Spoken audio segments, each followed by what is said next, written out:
Hello.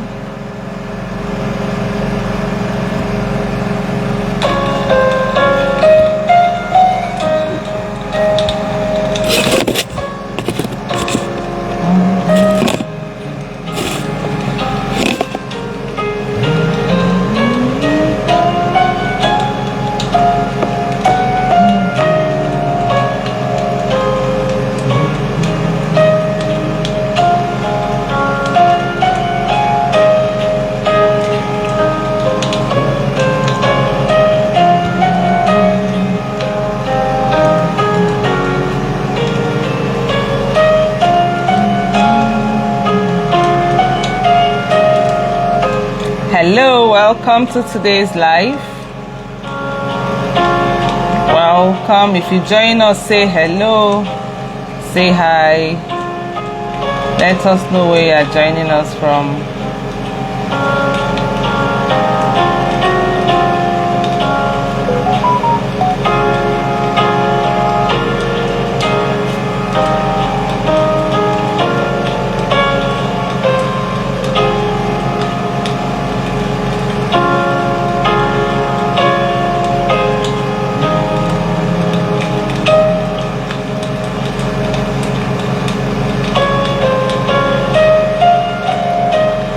Join us, join us.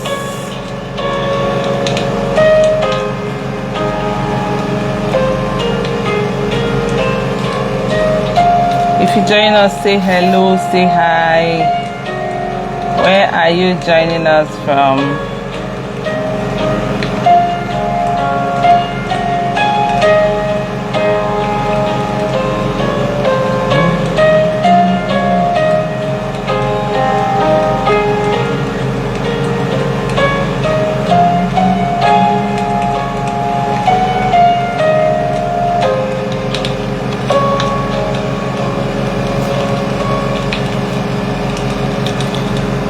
Welcome to today's live. I hope you are learning. I hope you have seen the previous ones. Today is day 7 to mastering marriage. We are on 27 days to mastering marriage. Hi Chidera from Abakaliki. Thank you for joining. Thank you for joining. Please help us to tag a couple. Share this live, tag your family and friends that loves beautiful marriage or that want to build beautiful marriage. This is day 7, so if you have not seen day 1 to 6, please go back. A lot of interesting topics has been treated. Marriage is a beautiful thing, but you need to do the work to make it beautiful. My name is Kate Eze. I am the queen of beautiful marriage. I help couples, especially newlyweds, 0 to 5 years couples, to, I help them to build beautiful, intentional, resourceful, purposeful marriage. I am passionate about them because I know that most of the crises we are having in the latter years of marriage starts from day 1. So I try to hold their hands and guide them on how to build a solid foundation that will take their marriage to 25 years and beyond. And it's been an amazing year. Today is 2 years. Emren is officially launched. Yay! 2 years, and it's been amazing, different projects. And I'm so happy. I've been very busy. I've been on a training for some days, so I didn't make a lot of noise about it, but we are out. We are congratulating ourselves. Every home healed, every individual healed, everybody that has been this movement, part of this movement. Thank you so much. Emre started like a joke, but today is a movement of people who believe in beautiful marriage, who seek knowledge on how to build beautiful marriage, and it's been amazing. So it's our 2 years today. Congratulations to all of us. Congratulations to the beautiful family movement, and we thank God for everything He has done with Emren. MREN means Marriage and Relationship Empowerment Network Forum, and it's been an amazing thing. Thank you so much for your support. So before I go into today's program proper, I want to remind you of our 2026 project. The project is very dear to us because MREN is not just preaching about beautiful marriage. We are not just talking, we are not just teaching. We are also a registered NGO. So we try to relieve financial stress on the couples because we understood fully what financial issues are, the contribution financial issues are having on families. A lot of families are on crisis today because of financial stress. So this year, every year we take up each project, and this year the project we have taken is to visit 6 states. And these 6 states are where we have MREN members that are, that are together, that can, that's a kind of established. So these 6 states, we are going to be visiting 6 hospitals, and each hospital we are going to be putting smile on at least 3 parents' faces, and by paying their hospital bills and also giving them baby essentials for those who could not, pay for their hospital bill because of complication or other issues. So if you want to support this project, you will see our account number and our admin number. You can reach out to us. Please, we can't do this alone. We cannot do this alone. MREN women can't do it alone. So if you know you love what we do on this page, please support us. Let us help this family, because even their men are exhausted. They don't even know what to do. They have tried their best, but because of complication or whatever reason, they won't be able to pay for the hospital bill. Help us to help these men. Support us to support these men. I am saying men because everything MREN is doing, we get the men involved. It's not just the woman. Whatever it is we are doing, the husband must be there. That is what we do, because we get the couples involved. It's not just the woman and the baby. We also make sure that the father is present, because he is the one we are relieving the stress mostly, because he is supposed to find the money, but he's finding it difficult to get the money, but because of 1 or 2 things. So please support us. I beg you, support us to do this. We are planning on doing this next month. Please help us. As you do this, the good Lord will continue to replenish your pocket. Thank you so much in advance. And for those of you that has been contributing, God bless you. Thank you so much. I trust you. You have always come to our aid, and we'll continue to do this. Thank you so much. So today we are going to be talking about why some marriages look fine, but they look fine outside, but they are dying inside. This is a very touchy topic, because I have experienced it many times. And I see couples who come on social media. They post their picture. They write all sorts of things about themselves, but their marriage is bleeding. The marriage is struggling. It doesn't look broken. They post pictures together. They go to church together. They attend events. They even sew uniform. But they laugh in public. They do all manner of things. But in private, there is no connection. There is no emotional intimacy. No peace. No real closeness. The marriage looks alive outside, but inside they are dying. Nothing is happening there. They are like roommates. The marriage, it's so dead. I've witnessed it. Like, you would think that these people are doing so well. By the time you speak with one of them, you see that the marriage is bleeding. And that silent kind of marriage is one dangerous thing that usually scatter the marriage after a while. They will keep managing it. They will keep patching it. They will keep trying to, see what they can do. But it gets to a point that marriage will definitely break. So today we are going to be talking about, why does this happen? Why is it that suddenly they are roommates? I made a post and I asked, have you ever felt lonely in your marriage? And I could see some people saying that currently they feel lonely. Some are saying they used to feel lonely, and some are even saying they have not.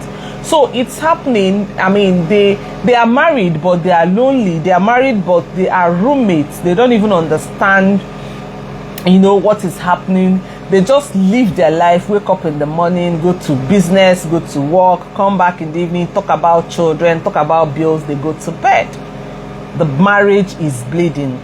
Now, one of the reasons why this happened, the major reason, one that makes this to happen, is resentment. A lot of people come into marriage, and then after marriage, something will happen, resentment will set in. And the moment resentment sets in, they might not even know that resentment has set in. And before you know it, they will start developing hatred towards their spouse. And it will affect the relationship. It's going to affect everything. Because mere looking at the person, you are feeling irritated. So you need to check yourself to know that resentment is what is happening to you. You feel irritated.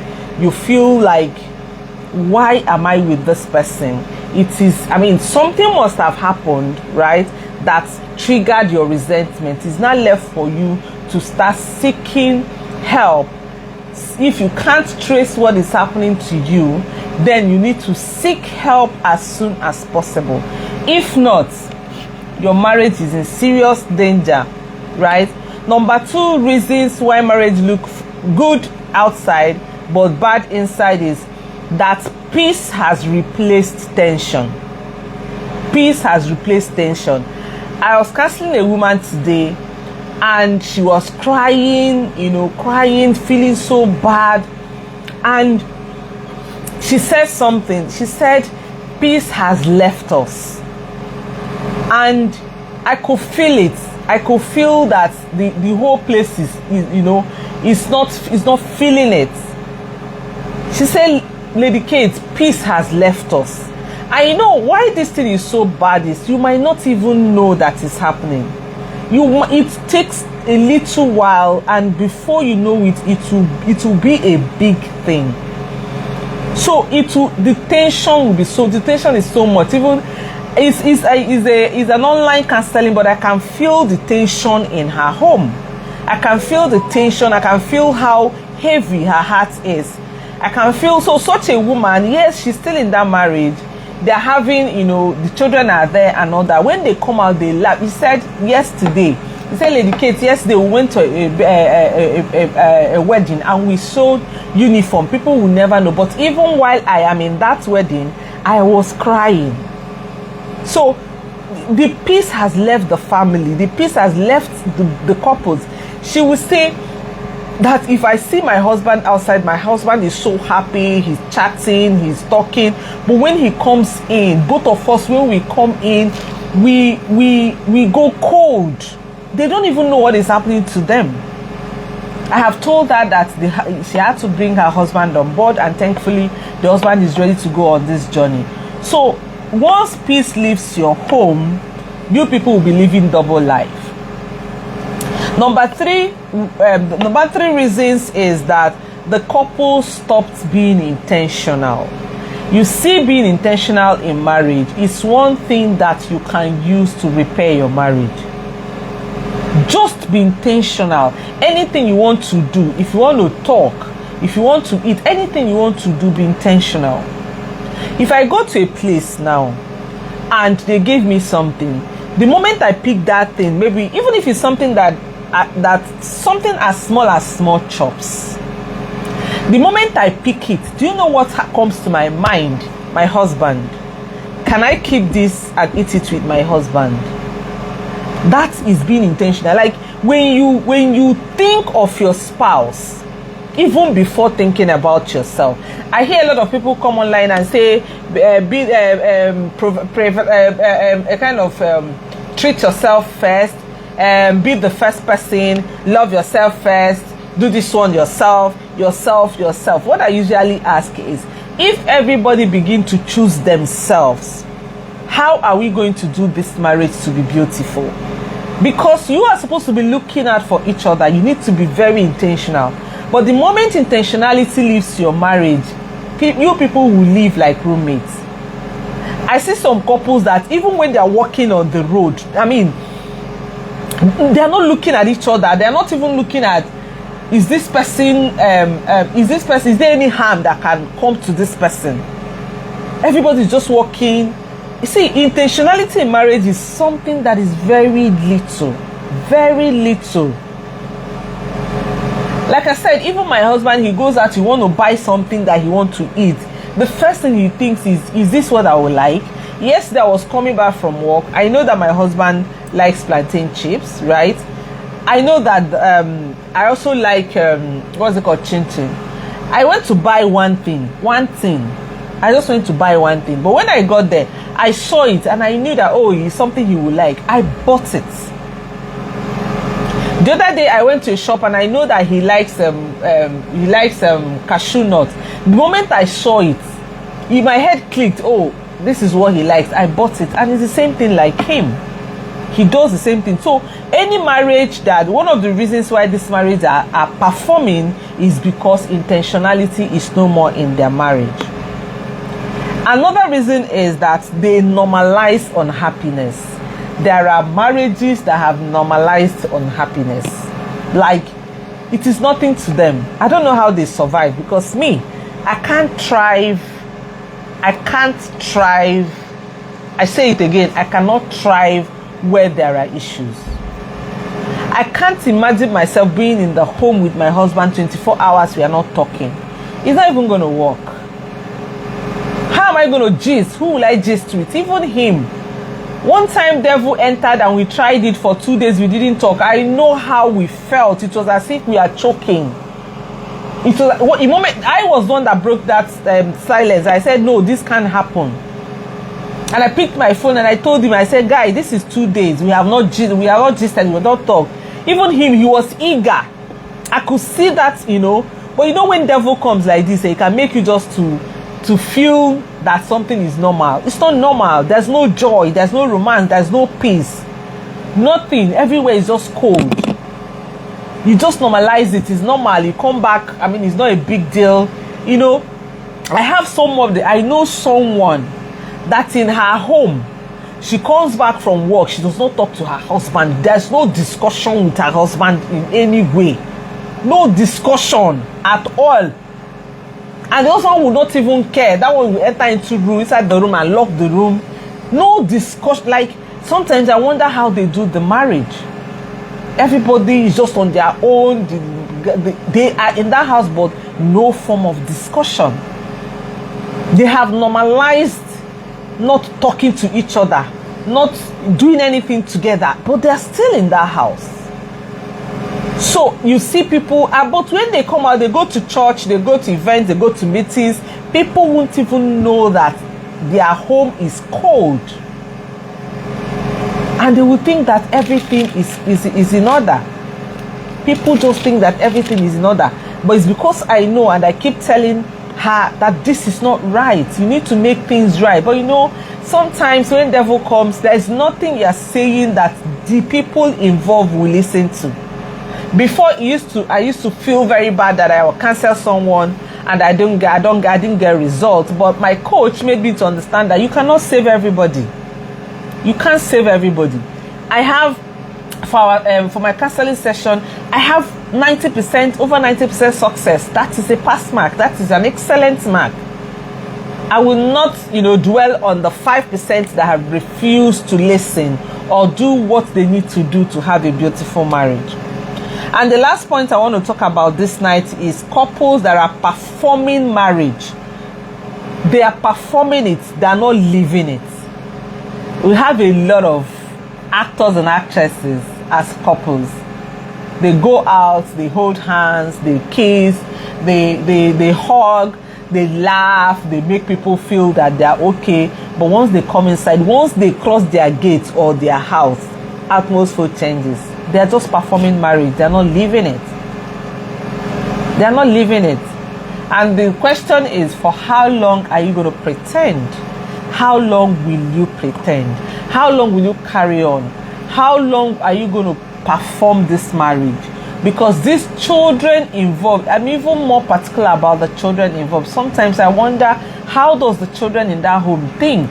Because I know in my house, the moment I don't talk and I'm quiet for a while, you will see my children asking me, mommy, are you okay?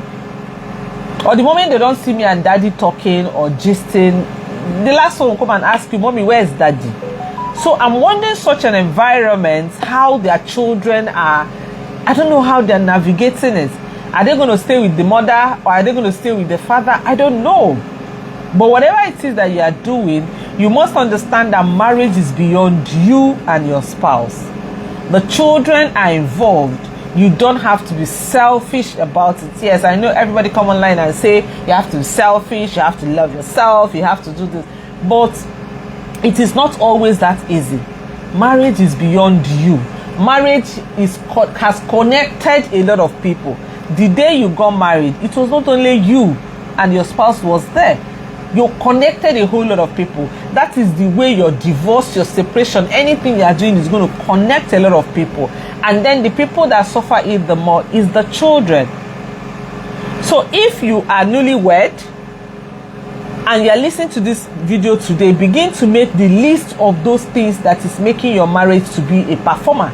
That your marriage to be a stage where you perform and you don't leave it. You need to start making that, list. You know what is the issues are. Some of the ones I talked about today, again, and add your own. And when you do these things, come to Mastering Marriage webinar that is happening on May 27th, where we are going to open your eyes to why you have been struggling, why you have been fighting, and what you need to do to avoid it. Because if you don't do those things you need to do to avoid it in the first 5 years of your marriage, in the next 10, 20, 15 years is going to be brutal. Yes, because most marriages that is breaking up in those years, their issues started in year 1, year 2, year 3. So when you make out this list, come on that webinar day, let us discuss, let us open our eyes, let us learn together on how to build a beautiful marriage so that we'll have a better society. If you want to be in the webinar, comment webinar under this post or send me a message using the admin number. I'm going to send you a link to register for the webinar. Do not miss it. I'm going to give you a blueprint for a beautiful marriage, for a foundation that will take you to 25 years of marriage in that webinar. It's happening on 27th May 2026 and it's going to be online. Do not miss it. Thank you so much for joining me today. Thank you for the support. Thank you for being here. Please share this video. You never can tell who you are salvaging or saving. You never can tell who wants to end it today, who wants that divorce, who wants that separation, but this single video could save their life. Yesterday someone called me and said, I watched your episode 3 and it touched me. I was considering the separation from my wife, but watching your episode 3 had made me to pause. I just need to speak with you. I just need to have a session with you. His journey has started. So you never can tell who wants to hear this today. You never can tell who wants to know, who wants to understand. You never can tell. So share, tag your friends. Let us build a better society. Not everybody can sit like I'm sitting to talk about it, but you can contribute by liking our page, by sharing our page, and by sharing our messages so that we'll have a better society. Thank you for listening. If you come and you see this video, please comment webinar. Let's send you the link to register so that we can do marriage right. I want to leave you again and run today as we come to the end of this of this live. I will see you tomorrow, the 8th, with a different topic. I'm sure you will be blessed again. Don't forget that I love you and I celebrate your marriage. And every marriage can be beautiful again if the people in it decide to be intentional. Thank you so much. See you again tomorrow. Bye.